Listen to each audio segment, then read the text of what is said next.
Polda Sumsel memusnahkan 100 kilo lebih sabu sama pil ekstasi hasil sitaan dari puluhan wong tersangkut.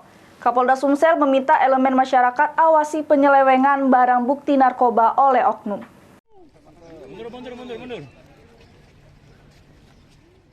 Sebanyak 108,9 kg sabu sama 134.423 butir pil ekstasi dimusnahkan Polda Sumsel. Hasil sitaan dari 22 wong tersangka yang ditangkap di sejumlah wilayah selama kurun waktu Januari sampai Februari.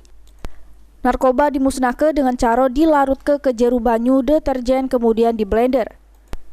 Yang sebelumnya diperiksa kadar amfetamin sama metamfetamin oleh Bitlab-4. Dari pemusnahan ini, Kapolda Sumsel meminta masyarakat mengawasi penyelewengan barang bukti narkoba oleh oknum. Menurutnya, narkoba tersebut bernilai ekonomis mencapai 100 miliar rupiah yang rentan disalahgunakan. Barang bukti ini memiliki nilai ekonomis yang sangat tinggi. Kita tahu di beberapa tempat pernah terjadi penghilangan terhadap barang bukti disalahgunakan. Oleh karena itu, pada saat press release di lantai 7, saya minta rekan-rekan media juga ikut mengawal.